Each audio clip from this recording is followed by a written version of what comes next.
Okay, okay, here we go. I am sorry for that. We have not been doing these for a while, so the technology is a little shaky. I'm not quite certain what I'm doing, but hopefully, if you'll bear with me, we're going to have a good time today. My name is Stephen Barnes, and I'm here with Lifewriting Live, the first one we've done in a long time. And you can count on this being a more regular thing now because I've got a framework that I'm going to be using to communicate something of hopefully real value to my listeners. And I'm glad that you can see and hear me because I just miss you guys, and I love being able to communicate with you. So I see Cliff and Michael and Mark and Juan Pablo and Jake Rainwater and Warren Lipine and Becky Kyle, and I love you guys too. It's great to be here. I saw some of you guys up at Worldcon, and those who came to my Tai Chi workshops, thank you for making them a huge success. Some of the best workshops that we've done, even though I was teaching smaller pieces of it. I mean, I used to go through the whole form, and then I found out that the entire form was just too much. There was no way that I could. I mean, I could come back to a convention for 10 years teaching the whole form, and people wouldn't have anything. So I began to simplify, and I've been doing the same thing with my other teachings, trying to figure out what is the minimum piece that if I can drill it, drill it, drill it, drill it, give it to you, that you'll be able to benefit, because that's what this is all about. Is trying to find a way to communicate with my tribe in a way that benefits you. So what? Allow me to introduce myself. And over the next few weeks, the way I will format this will be refined. Some of the material we're going to cover a lot. So after you've seen it a few times, just tell your friends. You may not want to watch it every week, but what what I'm what I want to say is that my name is Stephen Barnes. I'm a novelist and television writer and martial artist. And the thing I'm most proud of is that my family is all the way inside my heart. I love them. I love them terribly.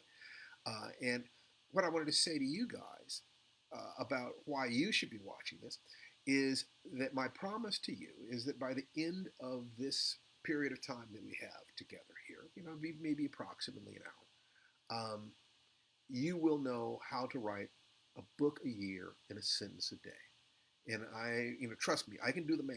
I understand how crazy that sounds, but it's the truth. And I'm going to prove it to you. So let me, I'm experimenting, like I said, I'm experimenting with the technologies here. And so let's take a look. This is the first slide. This is, how to write a book a year in a sentence a day, and introduction. And let's see, the first rule is write at least one sentence every day. Now, there are going to be 6 principles that are primary here, that are going to be the closest to what you have to pay attention to. So I'm going to switch back over to my picture. Beep, there we go. All right, so the question that you have to ask yourself is, what am I talking about? How can it possibly be true? How can you write, a book a year in a sentence a day? And I want to give you an analogy.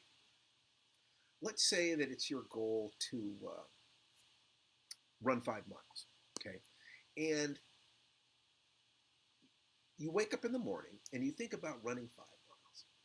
And you think, oh my God, I'm not fit enough to do that. I'm too tired to do that. I just don't want to do that. And you just roll over and go back to sleep. You do that, and the next day when you try to run 5 miles, you're actually a little weaker because of the fact that you broke your promise to yourself. The night before you'd said, I'm going to run 5 miles. You wake up in the morning, you're all tired and logy, and you say, I don't want to do this. So your ability to do that, to actually do the thing that you said you're going to do, diminishes. It actually drops over time. But what if instead of doing that, you said, I want to run 5 miles, but all I have to do today is run 1 lap. Just 1 lap. You know what would happen? What's more likely to happen? You wake up in the morning and you think, okay, I'm just going to run 1 lap. And that doesn't sound like too much.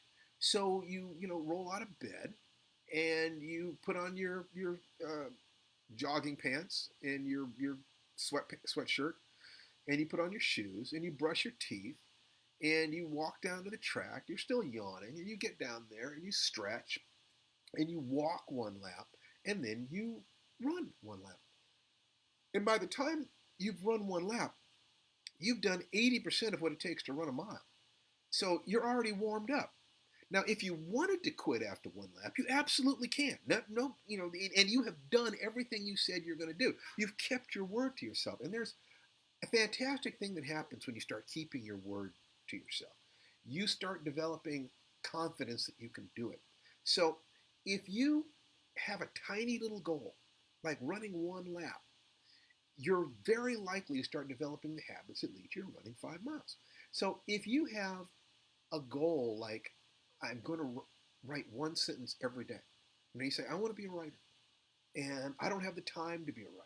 I don't have the energy to be a writer. I don't have the ideas to write. But all you have to do to be a writer is write, is be on the road of being a writer. And if you say, all I have to do is write one sentence a day and I'm a writer, then you get to be in on the joke. You get to be on the right side of the issue. You don't have to do that much. You just have to take a step. And if you take a step, you gain confidence in yourself. And you start, really understanding, this isn't so hard. I mean, what did you have to do to write that one sentence? You had to have an idea about what you're going to write.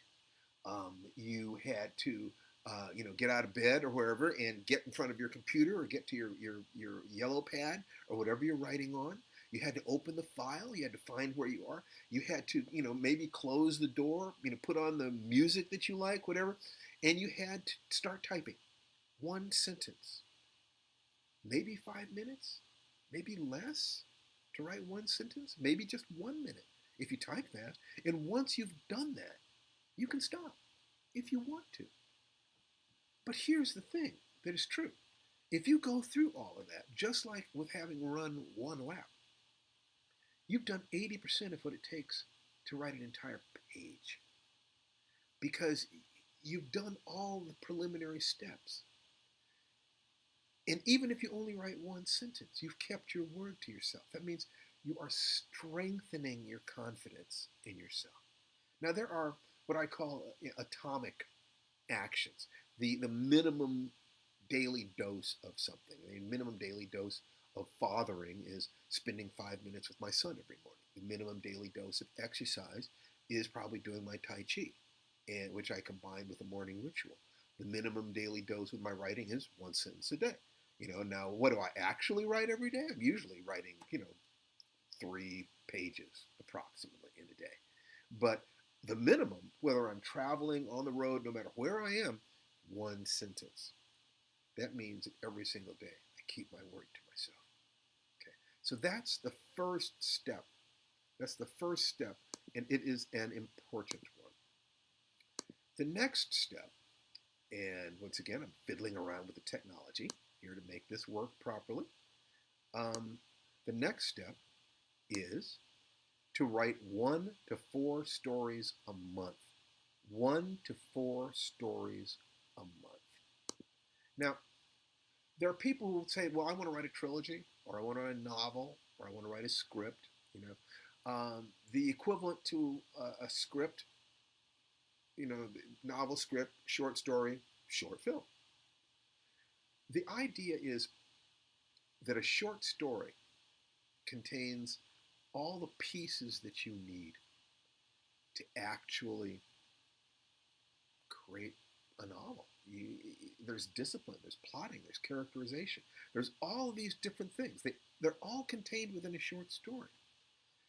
So many people set out to write novels before they've done short stories, which is a lot like, trying to run a marathon before you've run around the block.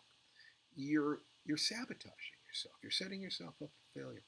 There's so many ways that we can sabotage ourselves. Let me tell you a story. There was a lady I knew in college who wanted to be a writer. And she told me that, she had an idea for a story. I said, that's great. You know, she was going to start writing it. Fantastic.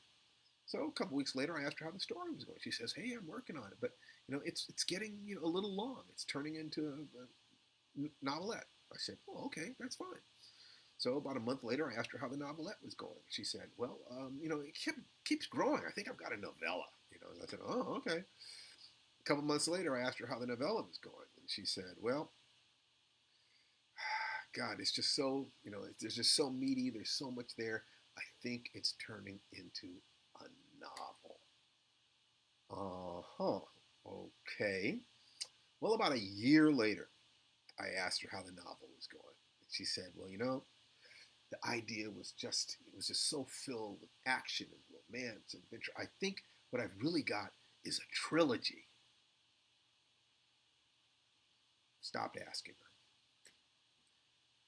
After college, 10 years after college, my wife and I are traveling on the East Coast, and we happen to be going through the town where this lady and her husband lived. And we decided to go over there for dinner. We were invited and had a very nice time. And finally, at some point, I asked her how the trilogy was going. And yeah, you know where this is going. She said, "Oh, well, it just got to be too much. I got bored with it and I put it away. But, I got this new idea for a story I'm starting to work on, but it's getting a little long." Needless to say, I never asked her about her writing again. My guess is she doesn't either doesn't have the discipline to finish, or the idea of working on this project for years, and having it rejected is so painful that she won't let herself finish. This is what we do to ourselves. Rather than having some small and manageable thing that we can do every day to move our lives forward, we make it huge, sprawling, the kind of thing that we've never had that much discipline. In essence, we're setting ourselves up for failure. The part of us that does not want to change will set challenges for us that we cannot fulfill. This is totally common. All it takes, you could get stronger and stronger and stronger every day and still lose every weightlifting contest you win in by the simple expedient of putting 1 pound more on the bars than you can lift at that time. You could be the strongest person in the world and not be able to demonstrate it if you just put 1 pound too many on the bar. It's so critical to make sure that the things we ask ourselves to do in order to move forward in our lives are small enough that we can actually do it. Because the fact is, when it comes right down to it, if we have the right perspective on our lives, we can solve most of the problems that we run into. I mean, the entire life writing concept came when I was teaching at UCLA. I was teaching a writer's toolbox, flow state management, organization, and research, and breaking writer's block, and all kinds of stuff like this. And we were having a great time. It was a 2-day workshop, and I was just blowing people away. It was really, really, really fun. And on the second day, this one guy said to me, he said, "Mr. Barnes, you've given us all these wonderful tools, but I really don't think I'm going to be able to use them." I said, "Why not?" He said, "Well, my wife doesn't really understand why I wanted to be a writer, and my kids, make fun of me, and the work takes so much of my time." And as he started talking, you could feel the energy draining out of the room. It's just, as everybody in the room started thinking, "Oh, yeah, yeah." It's just, yeah, that's real. I can't do that. There's this expression that from time to time, life gives you a cubic inch of opportunity. And at that moment, I got one of my cubic inches. I don't know where it came from. It's like it floated by and I grabbed it. And what I said to him was, if you were a character in a story you were writing, what would you have that character do now? And to my shock, he started coming up with all of his own answers. He said, "Well, I could trade jobs with my wife so that I'm handling more of the heavy things that take less time, that are more effort. That would give me some additional time. And I could enroll my kids in the idea of me being a writer, and they'd be, they might be excited about that if they thought that dad might end up being famous. And at work, I could take my lunch to work and eat at my desk and work while I'm listening to this. And I realized that, oh my God, that the exact same creative intelligence that had been coming up with all the reasons why he couldn't do it were suddenly employed in how and why he could do it. The exact same guy, exact same mind, but something had shifted. And I realized that it was that notion of thinking of himself as a character, a story, because we're used to characters, stories that have upbeat endings at the end of the second act. Everything's going wrong, right? So no matter what's wrong in your life, we're programmed as storytellers to think of answers. But when his nose was up against the tree, so to speak, he couldn't see the forest. So thinking about your life as a story that you're telling can help provide you with the perspective that you need to succeed. It's just, we're wired up that way. That's what storytellers are. That's what storytelling is.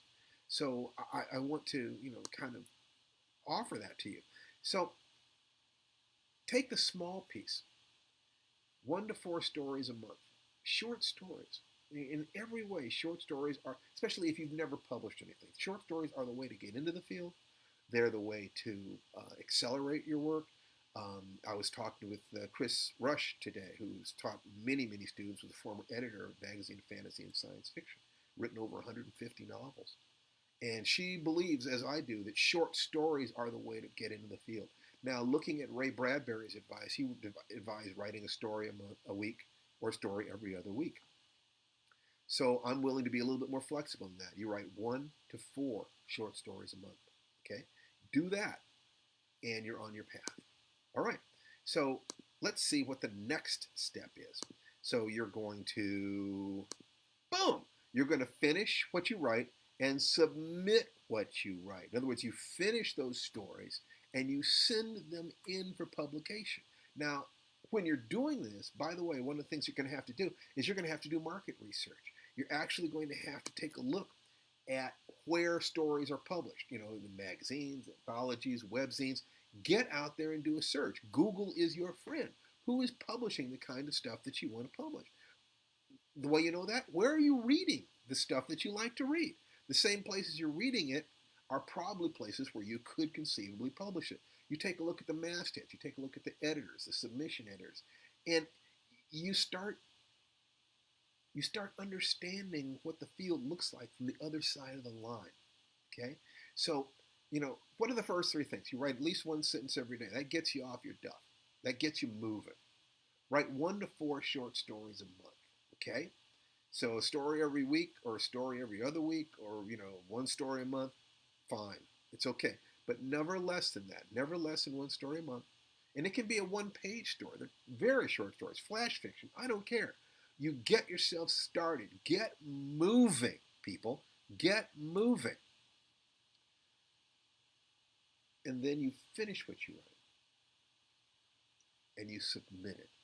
You're starting to toughen up your skin. You're starting to learn how to take rejection, failure. And it won't hurt that much because by the time the rejection slip comes, if it comes, and it probably will, a writer papers their walls with rejection slips. That's what we do. You will have already moved on to several stories. At least 1 story. You're actually working on the next thing. So if you're rejected there, it doesn't sting so much. Okay. So those are the first 3 principles. Got it? Get it? Got it? Good. Okay. Now the next step is, boom, don't rewrite. Once you've submitted that story, don't rewrite except to editorial request. In other words, if you submit a story and an editor says, I love this story, if you would just change the name on this character, if you would just change this, if you would just cut this, if you would just add this, do it. Look,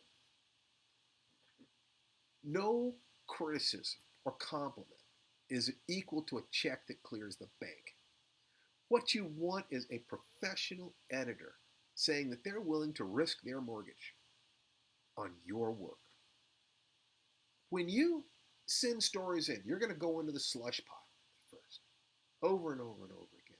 It's just the way it is. And when that happens, it's fine.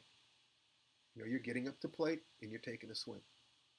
You're asking one girl after another for a date. Eventually, you're knocking on doors trying to sell vacuum cleaners. Eventually, somebody's going to let you in. Eventually, somebody's going to say yes. But you have to keep it up, okay?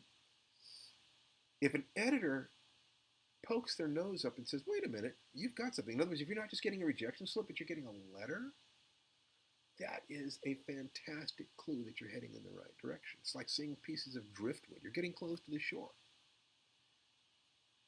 Now it's okay to write that story. Otherwise, you just keep writing and submitting. Okay? So what do we got so far? Write a sentence every day. 1 to 4 short stories a month. Finish what you write. Don't rewrite except to editorial request. Those are our first 4. Okay? So let's move on to the next one. And boom, boom, boom. I love technology, don't you? Read 10 times what you write.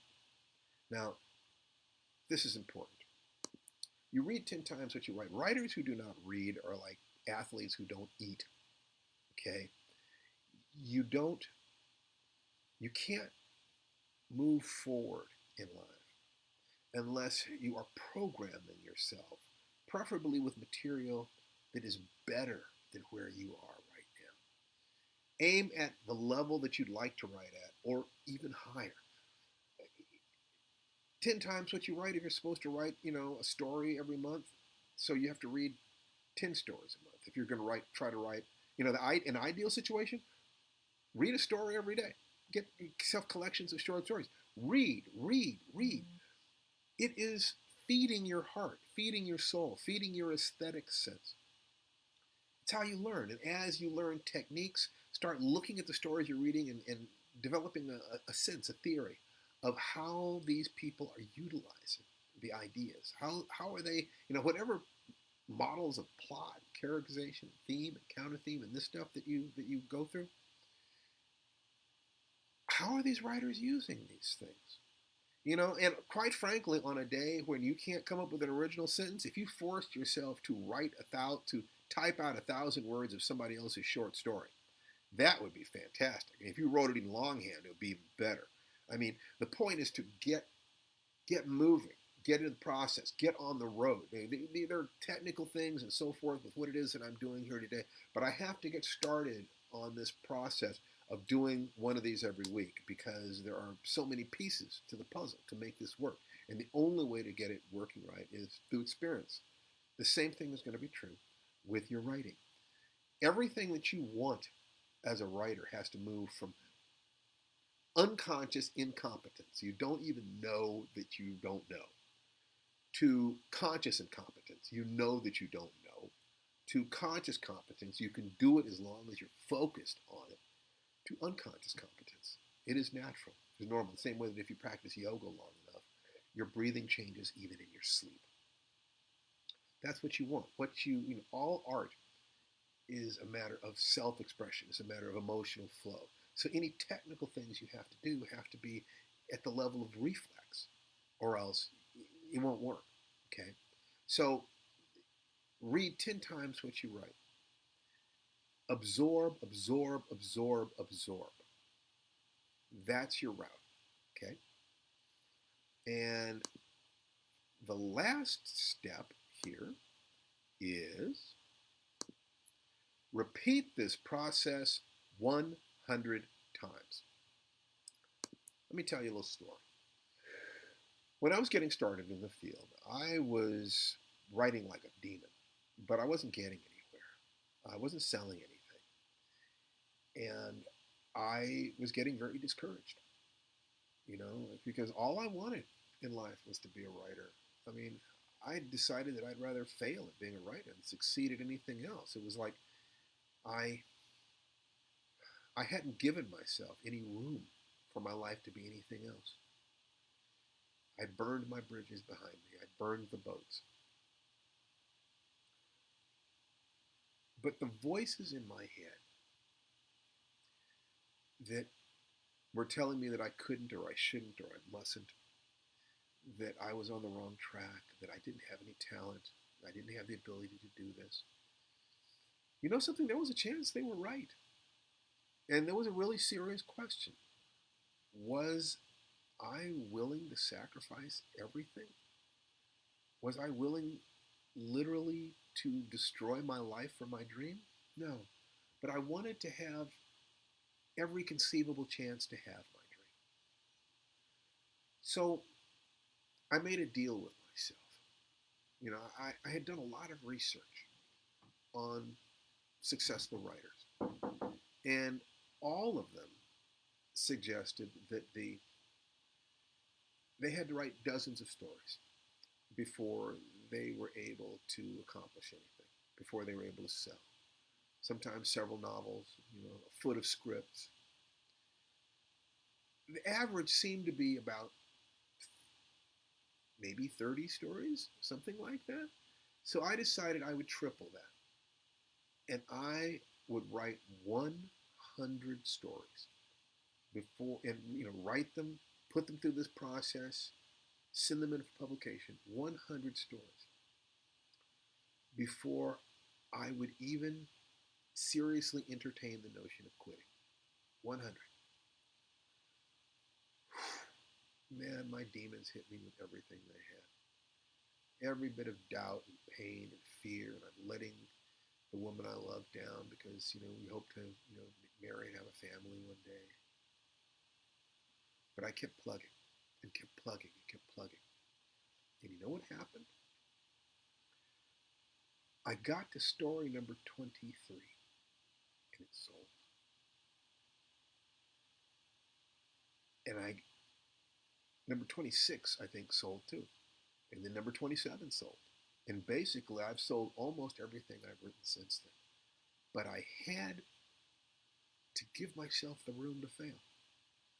Now, I've taught this system to thousands of people. And to the people who have actually done it, the people who've actually tried and stuck with it, not one person has made it past story 27. Not one.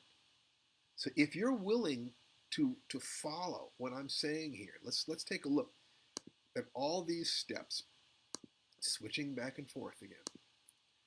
Write a sentence a day, write a sentence every single day. Write 1 to 4 stories a month. Finish and submit them. Don't rewrite except to editorial request. Read 10 times what you write and repeat this pattern 100 times. If you will do this, you'll be a writer. Now, how good a writer will you be? How far will your talent take you? Things like that. Nobody can make you those kinds of promises. But what I do believe, from observation, from knowing hundreds of writers, is that the average writer is no smarter than the average person. You know what they are? They're obsessive. They keep working and they keep learning. I remember what it was like to be on the wrong side of that line. And when I talk about writing, maybe half the people in the room, are polite, and the other half of the room feel like I'm talking to them. Feel like the way I'm representing the question of their career is something that works for them. And what I would like your permission to share an offer with you, something that I'm going to be talking about, from now on. We're going to be answering questions, we're going to be going over these 6 pieces, but I'm also going to be giving you a chance to work with me more closely. And what I've done is I've created something that I think is the best package that I've ever created. I don't want to be moving back and forth between the slides right now. So what I've done is I've created a package that I wanted it to be worth more than anything I've ever done. What I will do is I'll talk about what's in it. Um, and it's called Lifewriting Ultra. Lifewriting Ultra is in many ways the culmination of everything that I've been doing because it's what it's designed to do is to take you wherever you are in your life, wherever you are in your career, and take you up one level. Okay? So that means that if you've never finished a story, it's designed, you're going to finish a story. If you've never finished and haven't had the nerve to submit one, you're going to submit. If you've submitted but you haven't published, you're going to publish something. If you've published but you haven't been able to publish, multiple times, you're going to get to that level. If you've published multiple times, you're going to be able to move to longer work. You're going to be able to take those steps that you want to take. That the promise that I'm making you is that if you will make a commitment to doing that minimum of writing a sentence every day for a year, that I will get you to the next level in your career. And that's my guarantee to you. So in order to do this, I had to combine pieces of everything that I've been teaching. And I had to go reach way back into the vault for the original Lifewriting year-long program, which I put out there almost 10 years ago. And I compiled it and put it together, and it was the single best thing I'd ever done. But much like a number of other authors who've just given away the story, it was a little scary because I realized I was giving away all my secrets. It was like, why am I telling them this? But I've reached a point in my life where I don't care about that anymore. What I care about is doing the absolute best that I can for the people who trust me. So, at this point, I have to ask with all these things, how much would I, if I did not have this information, how much would I pay for it? And the fact is, if I did not have this information, I'd pay $1,000 for the Lifewriting year-long program. It's just that good. Combined with that, for people who need kind of a nudge, is the full Lifewriting Premium program. And that is 52 weekly messages. Every week, writing prompts and advice. And some of it is drawn from the Lifewriting year-long program. So the original value of this was designed to once again be, what would I pay to have somebody nudging me every week? I pay $1,000 for that too. But there is some overlap between them. That's the honest truth. If you were part of the Lifewriting Premium program, then you already understand, how valuable these things are. So we had to add a lot of other things. So one of the things I added was, the video lectures, Future Perfect, which was my video lecture on writing science fiction. And it's professionally produced, and it sold for $100. So we've included that as well.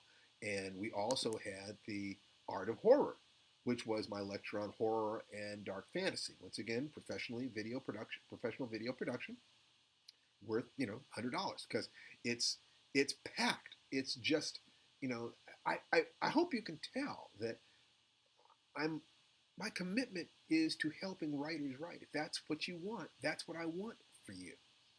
But we did more. A really interesting thing happened about 10 years ago. Maybe 9 years ago, I'm teaching at the Clarion Science Fiction Workshop. And I always use the hero's journey. I love the hero's journey. And a lady at that workshop asked, is there a heroine's journey? And my first answer was that there's no difference. That there may be some differences in how much of the journey is external, internal, or involves action as opposed to emotion, or relationships as opposed to this. It doesn't matter. But when I was on my way home, I thought again. I said, what if I looked at that question a different way? What if the hero's journey, the 10 steps of the hero's journey, which you will learn, exhaustively if you get this program, it's linear. What if she was asking, is there such a thing as a non-linear story structure? And I said, wouldn't that be amazing? What would that even be? How would you even approach something like that? What in the world is nonlinear story structure? So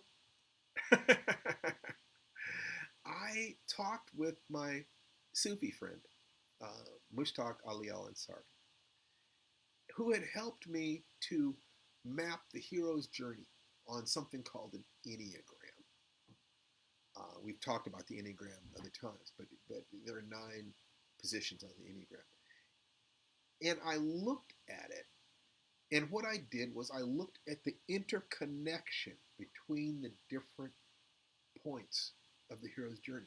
Not the points themselves, but the way they related to each other. And I created a cluster of questions. And when I was done, I realized that what I had was an approach to understanding your story. That if you just ask these questions, it's about 15 to 20 questions. If you will ask yourself these questions about the work that you're doing, in any order that you want to, you can write each individual question on a separate 3x5 card. And by the time you have answered these questions, you will know your story inside and out better than most people ever do, including professional novelists. In other words, it's a way of faking being smarter and better than you may be at this point in your life. It's an amazing tool. It's like 3 pages of paper, but what's on there is a lifetime of experience. I don't know how to set a price on something like this. I'm just going to say it's priceless because I'd give anything, once again, to have that. We also have the complete Route 101 program. Now, the Route 101 program is 101 days, over 3 months, of looking at the question, who are you? And what is true? And how can you express yourself more fully? Because that's what it is that an artist has to give the world, don't you understand? If you know yourself, I believe that Chekhov, the playwright, said that everything he knows about characters, about people, came from knowing himself. So the more you know yourself, the easier it is to write, and the easier it is to live.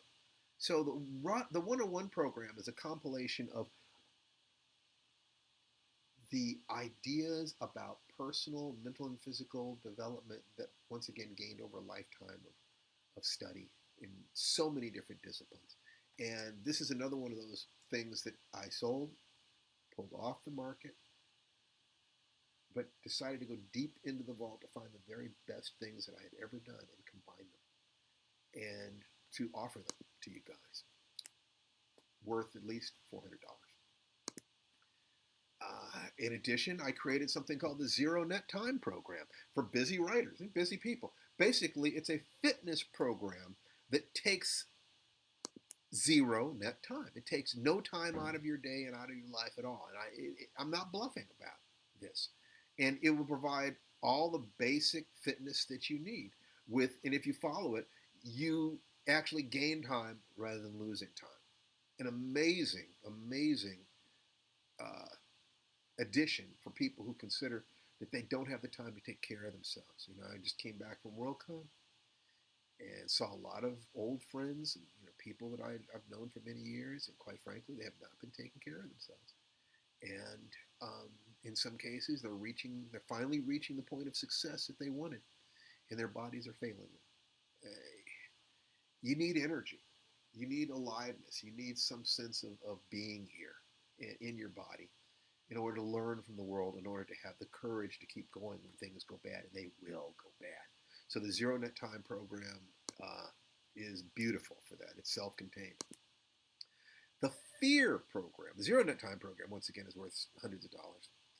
It's the Fear program, F-E-A-R. You've heard, false evidence appearing real. This is a fountain of energy for active response. It is learning how to take the fear in your life and turn it into energy.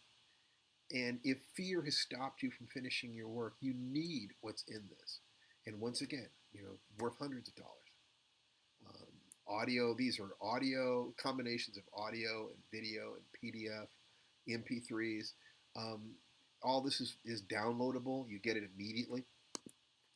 The Focus and Flow program. If you have had problems with writer's block, this will knock it out forever. Because writer's block is nothing but a confusion of 2 different states. The editing state, where you're judging what you've done, and the flow state, where you're actually creating what you do. You have to learn how to separate those 2 things, and once you do, writer's block will never bother you again. You have to learn how to identify the editing mode and flow mode. Once you do that, the world is yours. And I don't know, how much would you pay to never have writer's block again? I would consider that pretty valuable. So let's call that, $300. And then, my wife, British Fantasy Award winner Tananarive Due, um, did a lecture for us called Tananarive Due's Secrets of a Writer's Life, digging into her emotional process, how she does this. It's a fabulous talk. It's worth at least $100, probably more. But all these things, the life writing, year long, premium, focus and flow, the future perfect video lecture, the art of horror lecture, the secrets of a writer's life, the zero net time, the fear program. I don't know what value you would put on something like this, especially like the non-linear story structure. That one thing by itself will change everything. So what I wanted to do was to create a total value of as close to $5,000 as I could get, because what I was going to do is not charge you $5,000, but my intention was to charge you $500, a tenth of that. But here's the truth. We're just getting started with this phase of my career, of what I'm doing with my business at the same time that I'm working in Hollywood. And every week when we talk about this, I'll be talking about Hollywood, I'll be talking about working on books, I'll be taking my experience and mapping it over these different principles so you can see how these things work. For the time being, for the people who are like on my Facebook feed, who are on my mailing list, my friends, my family, I'm going to do it for half that. What I'm going to do is the entire package is going to be only $297. It's going to be $297. And you can take a look. You can go to www.writerwebinar.com. That's www.writerwebinar.com. You do that. And until, for the first, I don't know, let's call it 50. Let's call it 50 people, to make sure that everybody who I'm connected to via HeartSpace has an opportunity to do this. Then the price is going to go up to, it's going to be $497, because like I said, the idea is to try to put together packages worth 10 times as much as I'm charging for it. That's my commitment. That's my commitment to you, always. So if you'll go there and you'll be one of the first 50 people, $297. So that's what we're doing. This is the first thing. If you have questions, things you would like me to address during these talks, they're going to be weekly. So send me personal messages, comment right here on the comment stream. I will take a look. I'll be keeping track of it.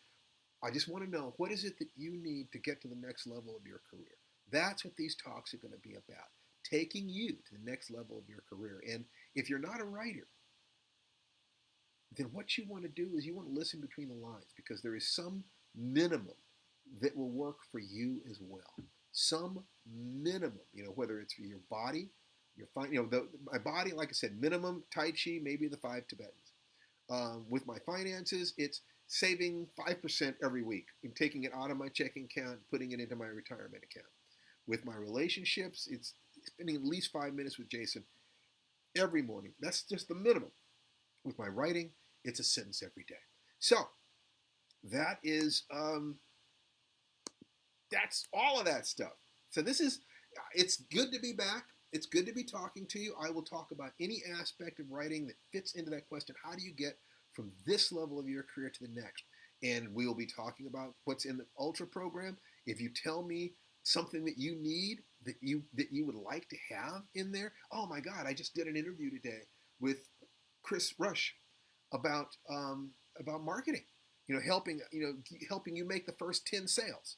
So I'm going to make a package I want it to be the best and strongest package for writers that exists anywhere in the world. You tell me what you need, I'll do what I can to get it. So listen, guys, thank you so much for being here today. It's been a while. I promise to be talking to you more regularly. And if you like this, please share it. If you feel that I fulfilled my promise, which was by the end of this, you are going to know how to write a book a year and a sentence a day. If you feel that way, share it with your friends. That's how we know that you liked it. That's how we know that things are working. So you have a wonderful day, and Be the hero in the adventure of your lifetime. You take care. Bye bye.